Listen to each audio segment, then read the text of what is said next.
kesempatan yang saya diberikan untuk berkumpul, salah satunya yang ini bahwa Ari.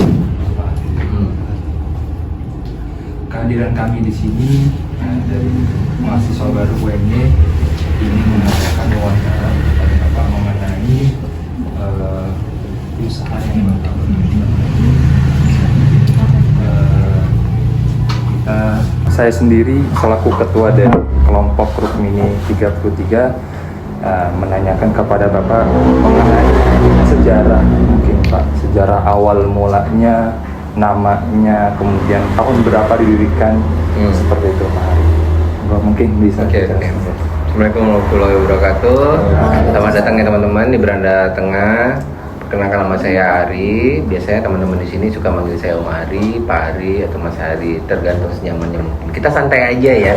Kamu jadi kayak mau ngelamar anak saya jadi. Untung belum baca doa dari awal nih. Oke. Beranda Tengah, filosofi beranda tengah itu sebenarnya sederhana ya, nggak ada arti yang menjelimet ya, karena di sini saya itu terinspirasi karena ruangan yang kita gunakan di situ itu kan posisinya ada di tengah. Nah, dan ini dulu belum ada ruangan AC seperti ini. Ini dulu sempat untuk parkir mobil gitu kan rencananya. Nah, jadi itu berandanya, itu tengahnya, beranda di situ. Dan itu sejarahnya adalah bangunan ini rencananya untuk bangunan kos-kosan sama rumah tinggal 3 lantai. Nah, beranda tengah itu rencananya khusus untuk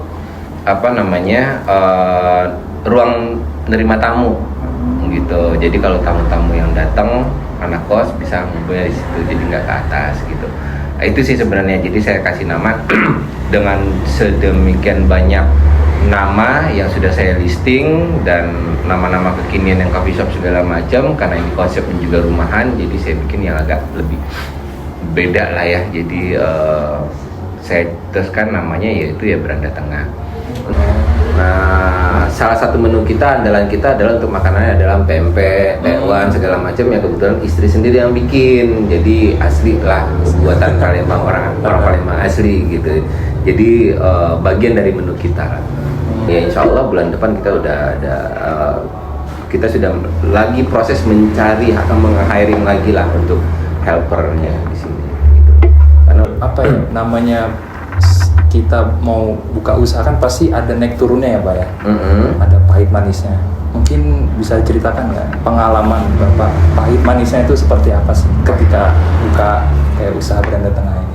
tantangan kita di bisnis F&B, mau kedai kopi, mau restoran, mau rumah makan, tantangan yang paling berat adalah justru customernya.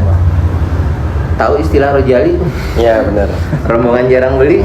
Wah, itu luar biasa itu tantangan. Apalagi yang punya pelaku usaha yang berada di lokasi dekat-dekat sekitaran kampus seperti ini gitu ya. Jadi kalau ada mereka datang rombongan 20 orang, 25 orang, yang order cuma 3 orang, 4 orang, gimana menurut kalian? Sedih ya. Kalau kita datang rombongan yang order cuma 3 orang, bayangkan kalian sebagai pelaku usaha bagaimana gitu kan? Ya kan miris ya. Nah, itu harusnya nggak perlu diedukasi ya. Itu balik lagi ke manajer yang punya ini ya. Ya udah lumrah lah. Kalian menggunakan fasilitas ya kan, tapi ya ada sesuatu yang harus kalian bayar gitu kan. Itu sih tantangan yang paling berat. Jadi bagaimana sih cara Bapak untuk mempromosikan Cafe Beranda Tengah ini? Mungkin secara online atau secara langsung? Nah, saya termasuk kategori yang nge-branding tidak menggunakan media sosial secara intens ya, karena mungkin memang saya termasuk old school ya, yang konvensional. Menggunakan medsos hanya untuk scrolling, ngilangin stres, bikin konten saya nggak bisa gitu kan, bikin caption aja yang hanya beberapa kata aja bisa 3 jam 4 jam gitu.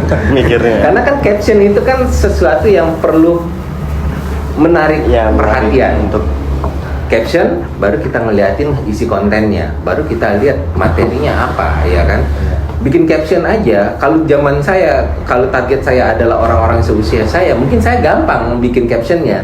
Tapi yang target saya adalah mungkin general ya, terutama mungkin dominannya ke anak-anak muda. Anak-anak muda dikasih bahasa dengan konvensional seperti saya, ini orang ngomong apa sih? Ya kan beda ya. Nah, ya hal-hal yang seperti itu gitu kan.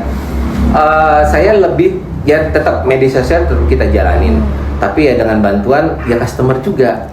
Ya teman-teman yang wah ini spotnya bagus buat foto gitu kan, saya paling tinggal tagin Branda ya gitu kan. Ya nanti mereka tagin, itu kan salah satu branding ya, dan free gitu kan. Teman-teman food vlogger datang ke sini kita nggak bayar, kita hanya menyediakan makanan dan minuman sampai mereka kembung selesai. Yang penting konten lu jadi udah selesai gitu. Dan kita nggak berharap ekspektasinya harus bagus banget dan segala macam. Karena jujur kalau menggunakan media sosial, harapan kita untuk viral, saya nggak terlalu pengen seperti itu. Kenapa? Karena kita tahu kapasitas kita punya, ya kan? Kalau tidak ditunjang dengan SDM, tidak ditunjang dengan material roles, tidak ditunjang dengan tempat yang memadai, gitu kan? Bentuk-bentuknya viral itu bukan jadi hal yang positif nanti di saat review, bisa jadi hal yang negatif. Di saat rame, ya kan? Saya kerja cuma berdua, bikin minuman keasinan, bikin makanan kemanisan, ya kan repot. Bentuk-bentuknya reviewnya jelek, paling itu sih. Lalu apa sih Pak kelebihan dari Cafe Beranda Tengah ini dari yang lain? Menurut kalian apa? Kalau saya dari menunya Oke. menunya yang ya jarang sih Pak, kayak coffee shop yang mau nampilin menu V60 itu.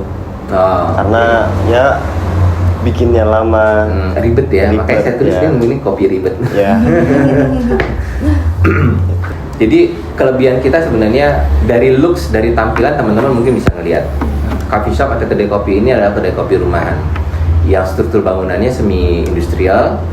Kita hanya ada klasik modern, ada klasik vintage-nya, kemudian kita tambahin ornamen seperti barang-barang kuno, antik segala macam, kemudian lukisan-lukisan, hanya itu kan.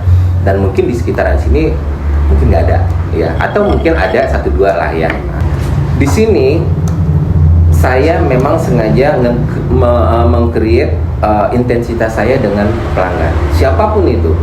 Jadi mereka kalau datang ke bar, mereka mau order, saya tanya mereka dari mana, nama siapa, apa segala macam. Kita bikin komunikasi gitu ya. Saya referensikan mau kopinya apa, mau minumannya apa, mau makanannya apa, ya kan. Kemudian kalau mereka lagi enak di nyates kan, kadang saya samperin, saya ajakin ngobrol, bercanda apa segala, sampai akhirnya mereka mengenal saya dan saya mengenal mereka. Lalu kira-kira modal awal Bapak untuk membuka kafe ini tuh berapa sih Pak? Renovasi ya lumayan, tools, alat-alat kopi segala macam itu ya lumayan besar. Kalau saya total renovasi sampai alat-alat ya lebih kurang ya untuk sampai segini aja ya sekitar almost mendekati lah 200 gitu. Besar banget ya Pak. Ya, Tadi Bapak udah menyebutkan banyak kendala-kendala kan Pak? Itu bagaimana sih solusi untuk mengatasi kendala tersebut? Even sudah kita planning, pasti kendala itu pasti tetap akan ada. Caranya adalah menyikapinya seperti apa gitu kan. Kalau kita nyikapinya dengan emosi, dengan rasa ego kita tinggi, nah itu kesulitan ya kita ya, terutama untuk mempercantik tempat kita lah contohnya kan. Kalau saya menggunakan, wah ini kayaknya pengen segera buru-buru bangun di atas, saya paksakan bangun di atas gitu, saya pinjaman dari bank atau dari nyari investor, itu akan ngerepotin saya soalnya. Ya kita jalanin pelan-pelan gitu. Oh ya Pak, apa sih harapan Bapak buat usaha ini 5 tahun ke depan? Kemudian untuk 5 tahun, ya mudah-mudahan ada rezeki. Kita ada beberapa lokasi lagi yang rencananya membuat untuk cabangnya gitu, tapi dengan konsep yang hampir sama. Karena kan zaman semakin modern ya kan Pak.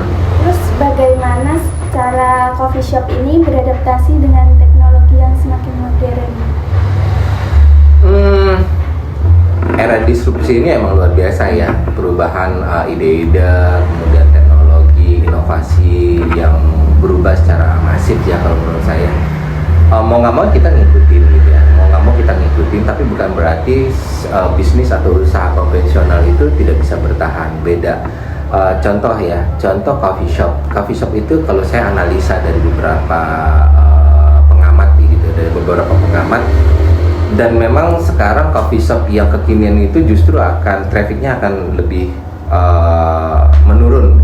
Mereka akan lebih mencari tempat-tempat yang lebih unik ya, bahkan mungkin sampai ke pelosok-pelosok, ada yang unik mereka akan datengin gitu. Nah, apa ya, sudah perubahan itu nggak semata-mata semua teknologi ya, perubahan itu dari permintaan pasar ya kan, kesenangannya pasar apa segala macam itu beda-beda.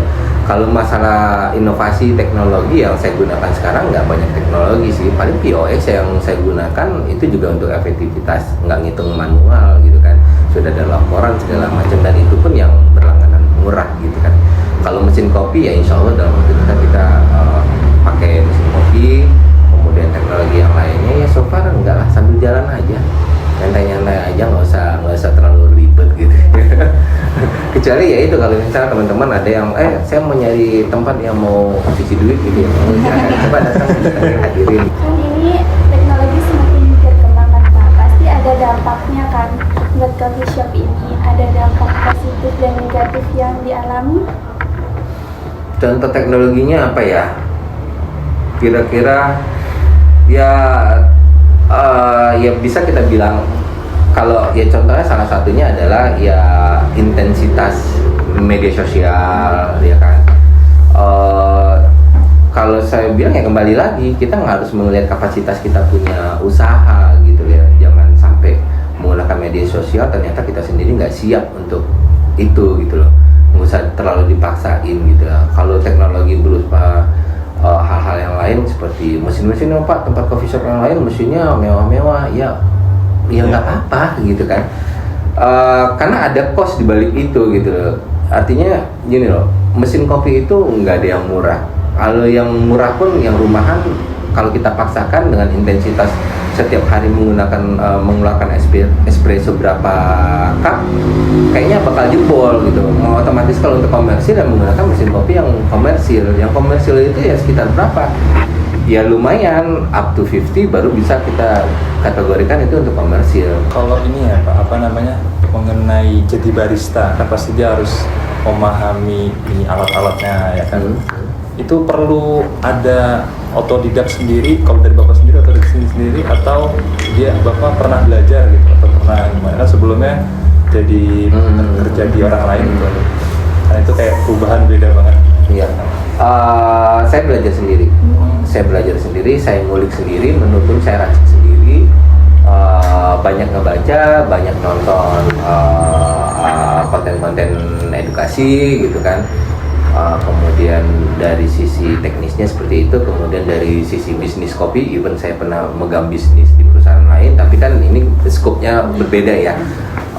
Bisnis kopi sendiri kan tantangan dan segala macam itu beda-beda, otomatis saya harus juga belajar sendiri. Ya lumayan sih, semuanya dipelajari sendiri. Kemungkinan nggak Bapak nih nanti apa pengen coba usaha yang lain selain kayak coffee shop kayak gitu, kayak kopi Gini ya,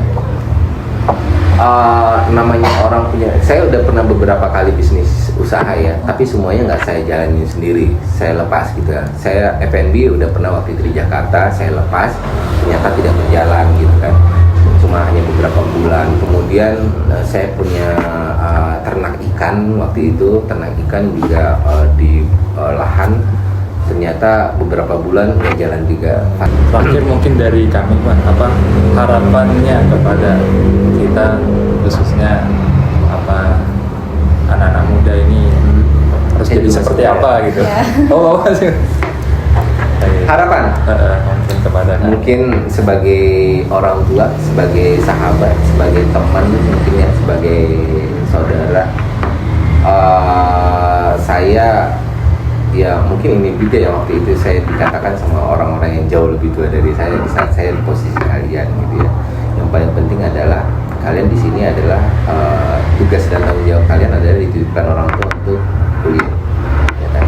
Intinya intinya jalanin itu, fokus di kuliah kalian, jangan lama-lama, karena di Indonesia ijazah itu penting ya, itu harus jadi pegangan kalian ya. Saya ngerekrut ribuan orang selama saya bekerja, dari mulai SMA, S1, S2, bahkan orang S2 pun mau jadi sales door to door karena susahnya cari pekerjaan gitu ya.